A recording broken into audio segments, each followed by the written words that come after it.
अर्घ्य देने के साथ संपन्न हो गया है महापर्व छठ। महिलाओं ने भगवान सूर्य की पूजा अर्चना की है और इसके साथ ही 36 घंटे का निर्जला उपवास अब संपन्न हो गया है, समाप्त हो गया है। शहर के सभी छठ घाटों पर श्रद्धालुओं का सैलाब देखने को मिला और छठी मैया के गीत गूंजते रहे घाटों पर। ये तस्वीरें भी आपको दिखा रहे हैं, देवभूमि की ये तस्वीरें हैं जहां पर बेहद भव्यता के साथ बेहद शुभ तरीके से पवित्र पर्व छठ मनाया गया है। उगते हुए सूर्य को अर्घ्य देने के साथ ही संपन्न हो चुका है महापर्व छठ।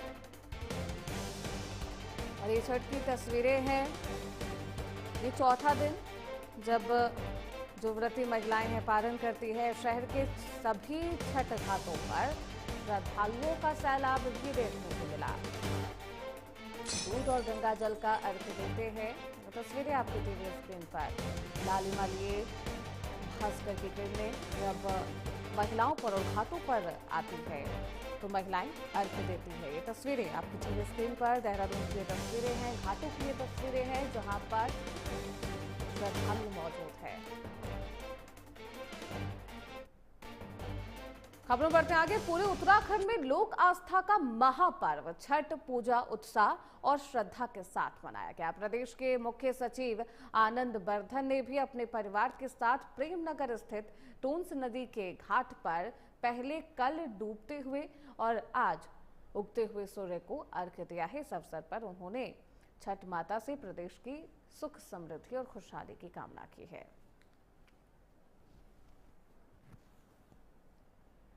तो देखिए, दो तस्वीरें आपको दिखा रहे हैं। ये इंतजार का वक्त होता है जब डूबते हुए सूर्य को अर्घ्य देते हैं और आज का वो दिन जब महापर्व छठ का समापन होता है उगते हुए सूर्य को अर्घ्य देने के साथ ही।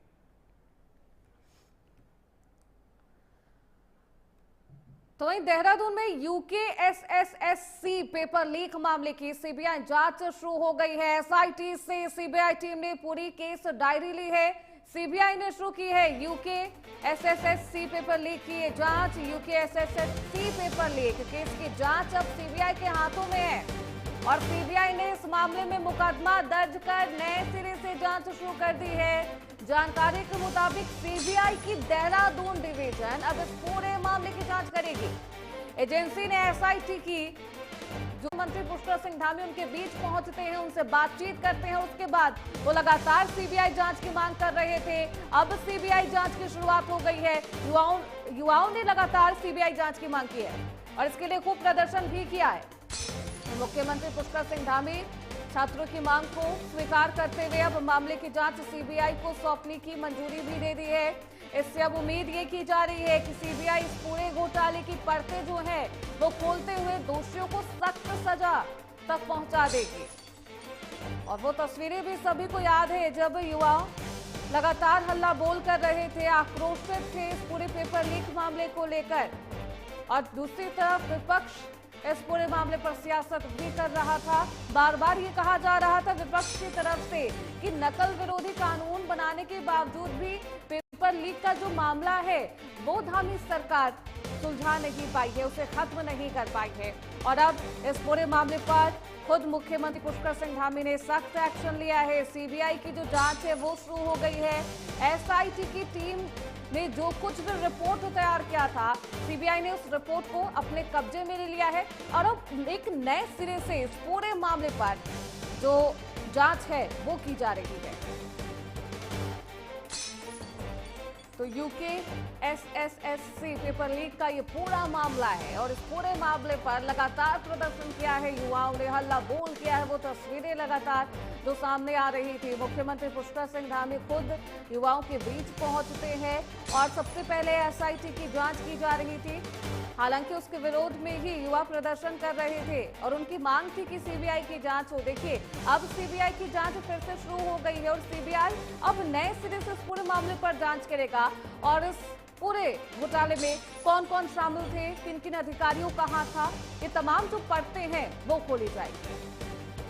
तो इस खबर पर ज्यादा जानकारी के साथ हमारे सहयोगी रजनीश दीक्षित इस खबर पर जुड़ चुके हैं देहरादून से। रजनीश, क्या कुछ ये पूरा मामला है और अब सीबीआई जांच शुरू कर दी गई है? सीबीआई किस तरीके से जांच करेगी, क्योंकि अब एसआईटी की जो रिपोर्ट है सीबीआई ने अपने कब्जे में ले लिया है? देखिए श्रुति अंगद, मैं आपको बताऊं कि 21 सितंबर को पेपर लीक कांड हुआ था उत्तराखंड में, जिसके बाद हाहाकार मच गया। बेरोजगार संघ सड़कों पे उतर आया, लंबे समय तक लड़ाई लड़ी गई। इस लड़ाई के दरमियान विपक्ष ने भी रोटियां सेकने का प्रयास किया, लेकिन मुख्यमंत्री पुष्कर सिंह धामी ने अपने सहज भाव में पूरे आंदोलन को युवाओं के बीच पहुंच के समाप्त करा दिया। और उन्होंने कहा कि आप लोग एसआईटी जांच होने तक रुक जाइए, उसके बाद जो उसकी फाइंडिंग्स होगी उसके आधार पर आगे हम लोग निर्णय लेंगे। अगर आप चाहते हैं एग्जाम कैंसिल हो तो कैंसिल कराया जाएगा। लेकिन बेरोजगार संघ लगातार सीबीआई जांच पर अड़ा हुआ था, तो उसकी जांच की बात को सीएम धामी ने मानते हुए वहीं मंच से घोषणा की, युवाओं के बीच पहुंचकर हम सीबीआई जांच कराएंगे। तो बहरहाल सीबीआई जांच की कार्रवाई आगे बढ़ी। इसी दरमियान मैं आपको बताऊं श्रुति कि जो एसआईटी थी, यूसी ध्यानी जो हाई कोर्ट के जस्टिस रहे हैं, रिटायर्ड हैं, उनकी अध्यक्षता में एसआईटी अपनी जांच भी कर रही थी। और दूसरी ओर सीबीआई की जो प्रोसीडिंग थी कार्रवाई होने की, वो चल रही थी। तो कल शाम केंद्र सरकार से अनुमति मिल गई सीबीआई जांच की, जिसके बाद देहरादून जो शाखा है सीबीआई की, उन्होंने एफआईआर लॉन्च कर ली है पेपर लीक कांड की। और जो इलेक्ट्रॉनिक एविडेंस है उसको एक रिव्यू करने का काम स्टार्ट हो गया है, साक्ष्य संकलन करने का काम स्टार्ट हो गया है।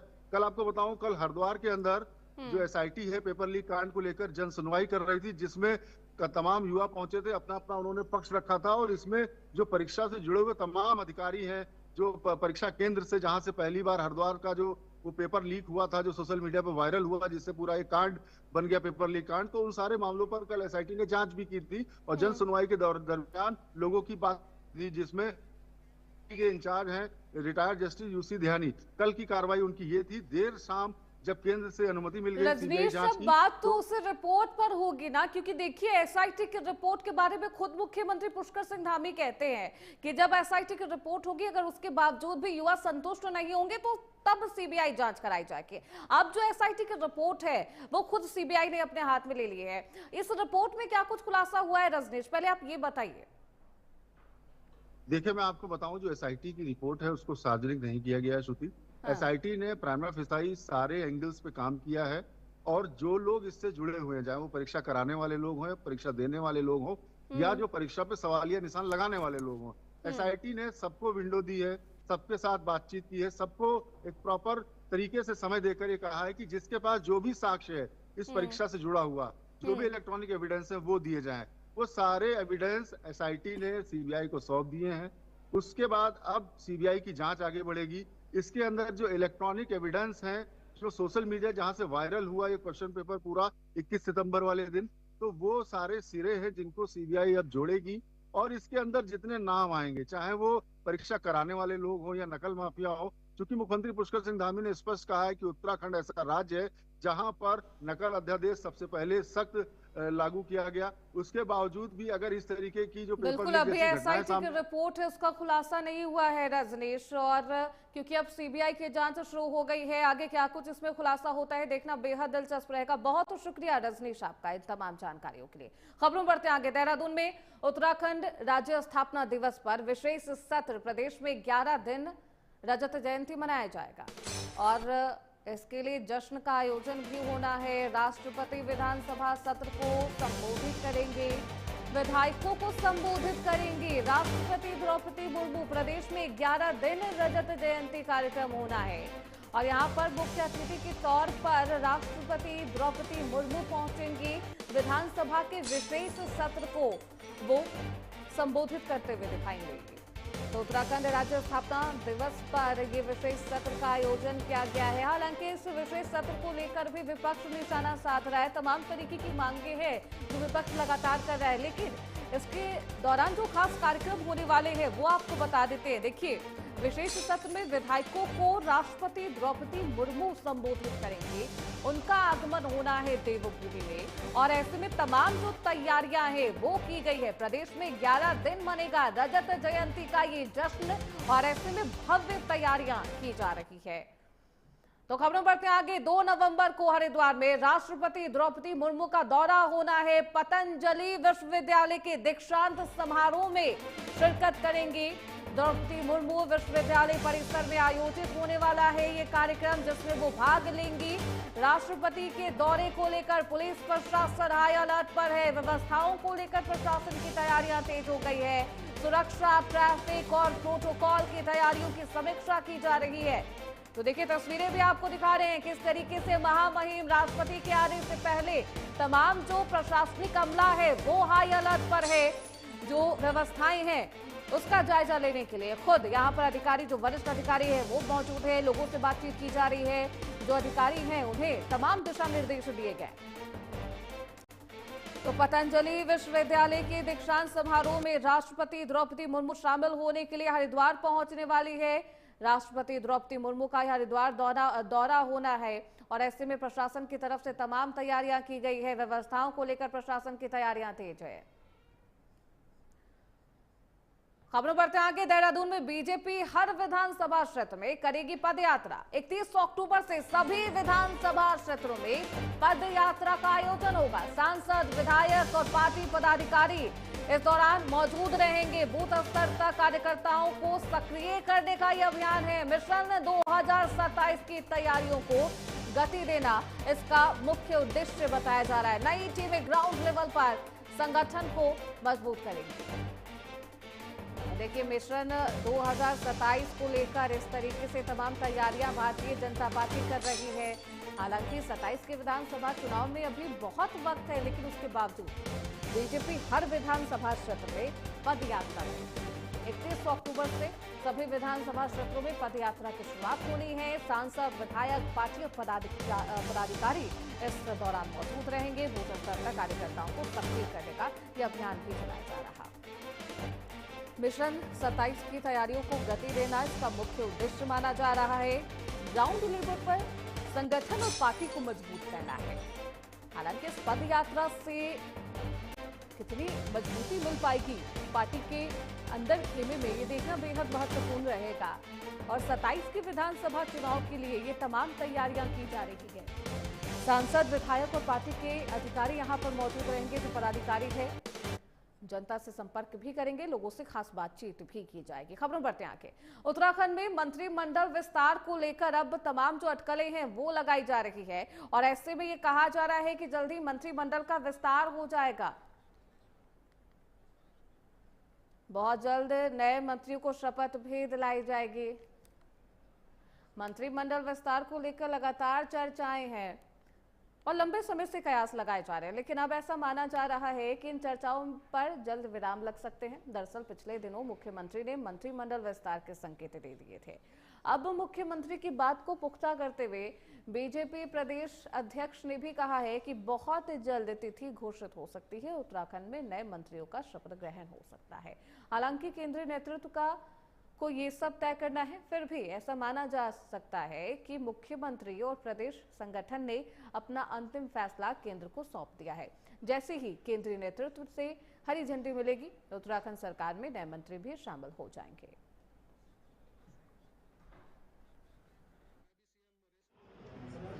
मुख्यमंत्री जी ने इस वक्त संकेत दिया, बहुत जल्दी उसकी तिथि आएगी। उसके बहुत दिन लगने वाले नहीं है। एक दिन में शपथ नहीं, किसी भी कोई भी तिथि किसी भी दिन आ सकती है।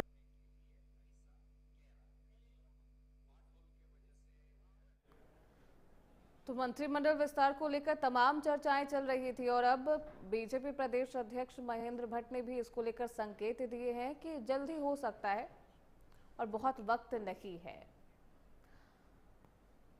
तो खबरों बढ़ते आगे। उत्तराखंड सरकार के कैबिनेट मंत्री और श्रीनगर विधानसभा के विधायक डॉक्टर धन सिंह रावत थलीसेन क्षेत्र के प्रवास पर रहे। इस दौरान उन्होंने क्षेत्र के कई महत्वपूर्ण विकास कार्यों का स्थलीय निरीक्षण भी किया। जनप्रतिनिधियों के समान समारोह में प्रतिभाग और वन विभाग के अधिकारियों के साथ बैठक कर जंगली जानवरों से ग्रामीणों को होने वाले नुकसान को रोकने के लिए आवश्यक दिशा निर्देश दिए।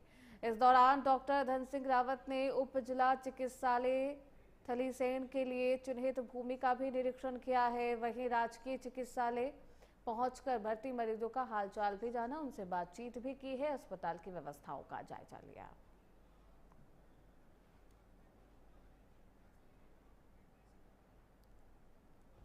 तो तस्वीरें आपको दिखा रहे हैं। वन विभाग के अधिकारियों के साथ पहले बैठक की जाती है विधायक की तरफ से, उन्हें तमाम दिशा निर्देश दिए गए हैं। अधिकारियों के साथ समीक्षा बैठक करते हुए, उनसे बातचीत करते हुए दिखाई दिए विधायक, और उसके बाद अस्पताल पहुंचकर मरीजों का भी हालचाल जाना है, क्या कुछ व्यवस्थाएं हैं सरकारी अस्पताल में, इसके बारे में जानकारी इकट्ठा की। तो मंत्री धन सिंह रावत की तस्वीरें हैं जहां पर वो श्रीनगर पहुंचते हैं और लोगों से बातचीत की है, वन विभाग के अधिकारियों के साथ भी बैठक की है।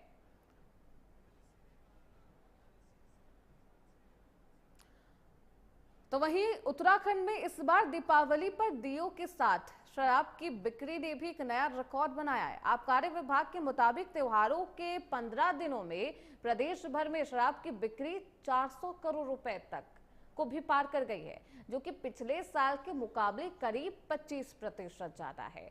आबकारी विभाग के ताजा डेटा के अनुसार अक्टूबर के आखिरी हफ्ते से लेकर दीपावली के बाद तक शराब की बिक्री में जबरदस्त उछाल देखा गया है। देहरादून, हरिद्वार, हल्द्वानी, काशीपुर और उधम सिंह नगर जैसे शहरों में शराब दुकानों के बाहर लंबी कतारें नजर आई। कई दुकानों पर प्रीमियम और विदेशी ब्रांड की जो कमी भी देखने को मिली है, और ऐसे में लोगों ने ये रिकॉर्ड बीट किया है। पिछले साल के मुकाबले 25% से ज्यादा शराब की बिक्री हुई है, और शराब की दुकानों के बाहर लंबी कतार भी देखने को मिली।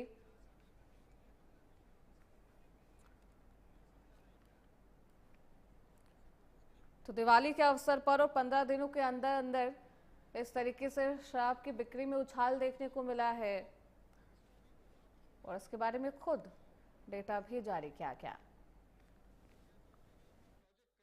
देखिए, दीपावली पर हर बार प्रत्येक वर्ष अधिक सेल होती है, लेकिन इस बार के जो आंकड़े हैं वो पिछले वर्षों की तुलना में कहीं अधिक आए हैं। लगभग 25% की बिक्री, हमारी 25% अधिक की बिक्री हुई है, जिससे 367 करोड़ का राजस्व को सीधे सीधे हमारा राजस्व आया है। तो ये ट्रेंड जो दीपावली के हैं, ये पूरा ओवरऑल ट्रेंड दिखा रहे हैं कि हमारा ट्रेंड बढ़ रहा है। और हमारी पेटियां भी, जो जैसा कि मैंने बताया, 3.2 केसेस अभी तक ज्यादा, लाख केसेस अभी तक बिक चुके हैं ज्यादा।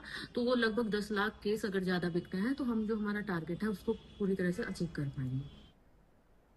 वहीं रुड़की के गंग नहर में डूबते युवक को 40 वाहिनी पीएसी तैराक दल ने बहादुरी से बचा लिया है। बता दें कि धनु सिंह नामक एक युवक छठ पूजा के दौरान नहर में उतर गया था। इतने में वो गहरे पानी में डूबने लगा, जिसके बाद पीएसी तैराकी दल ने तत्परता दिखाई है और युवक को बचा लिया गया है। युवक धनु सिंह बिहार के गोपालगंज का रहने वाला बताया जा रहा है। तस्वीरें भी आपको दिखा रहे हैं। देखिए, गंगा घाट की ये तस्वीरें हैं जहां पर ये युवक कूद जाता है पानी में और गहरे पानी में चला जाता है छठ के दौरान। बिहार के गोपालगंज का ये युवक रहने वाला बताया जा रहा है, जिसे बचाया गया है। गंग नहर में डूबते हुए युवक को तैराकों ने बचाया है। छठ के दौरान गहरे पानी में ये युवक चला गया था।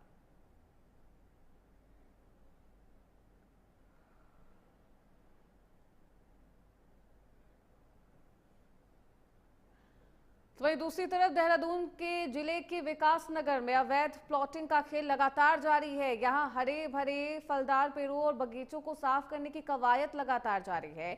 जल, जंगल और जमीन की सुरक्षा के लिए क्षेत्र में ऑक्सीजन का लंगर नामक एक मुहिम भी चलाने की कोशिश की गई, लेकिन प्रकृति प्रेमी गिरीश डालाकोटी का साफ तौर पर यह आरोप है कि बाहरी प्रदेशों से आए कुछ लोगों के लिए विकास नगर शहर एंड लैंड जिहाद का स्टेशन बनता जा रहा। पहले बाहर से आए हुए लोग यहाँ पर अपने लोगों को बसाते हैं और फिर यहाँ की डेमोग्राफी चेंज कर लेते हैं।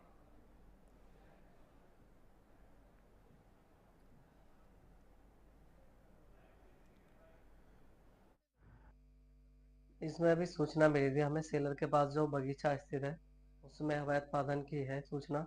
तो वहाँ पर अभी गिनती कराई जा रही है। ठीक है, जैसी गिनती हो जाएगी उनकी सब पेड़ों की, राजस्व विभाग को लिखा जाएगा उसमें, और फिर इसकी निगरानी भी की जाएगी सुबह शाम तक, तो हमारे द्वारा की जाएगी। बाकी से फॉरेस्ट के लिए लिखा जाएगा कि नाइट में गश्त किया जाए इस एरिया का। तो वहीं आपदा के बाद अब तक मसूरी और देहरादून मार्ग और अन्य जो संपर्क है उनकी मरम्मत की जो कार्य है सुस्ती से पर्यटन व्यवसायों पर अब असर डालने लगी है। मसूरी देहरादून मार्ग पर जगह जगह चल रहे मरम्मत कार्य और गड्ढों से भरे रास्तों के कारण लंबे समय तक जाम लग रहा है। स्थिति ये रही है कि कई पर्यटक मसूरी पहुंच नहीं पाए, जबकि जो मसूरी से वापसी पर थे वे अपने गंतव्य तक तय समय पर नहीं पहुंच सके। मसूरी होटल एसोसिएशन के अध्यक्ष संजय अग्रवाल ने बताया है कि बीते दिन जाम की स्थिति इतनी भयावह रही कि कई होटलों की बुकिंग रद्द हो गई। कुछ होटल संचालकों को तो पहले से ही की गई बुकिंग के पैसे तक लौटाने पड़े। उन्होंने कहा कि ये स्थिति बेहद चिंताजनक है, क्योंकि लंबे वीकेंड और दीपावली के बाद अब क्रिसमस, नया साल और विंटर लाइन कार्निवल जैसे तमाम आयोजन आने वाले हैं और ऐसे में ये स्थिति चिंता का सबब बनी हुई है। 3 दिन काफ़ी फुटफॉल अच्छा रहा। पर्यटक ने पुनः मसूरी का रुख किया, अच्छी मात्रा में लोग आए। लगभग ऑक्यूपेंसी हमारे होटल्स में एवरेज ऑक्यूपेंसी 60% थी। तो हम लोग सोच रहे थे कि काफ़ी जो है अब वापस टूरिस्ट आ रहा है और कहानी पटरी पर आ गई है। परंतु दुर्भाग्यवश कल किन कारणों से पर्यटक को बहुत असुविधा का सामना झेलना पड़ा है, बहुत परेशान हुए हैं। जो लोग आ रहे थे या अपने गंतव्य को वापस जा रहे थे, उनको 3 से 4 घंटे लगे मसूरी देहरादून पहुंचने में या देहरादून से मसूरी आने में।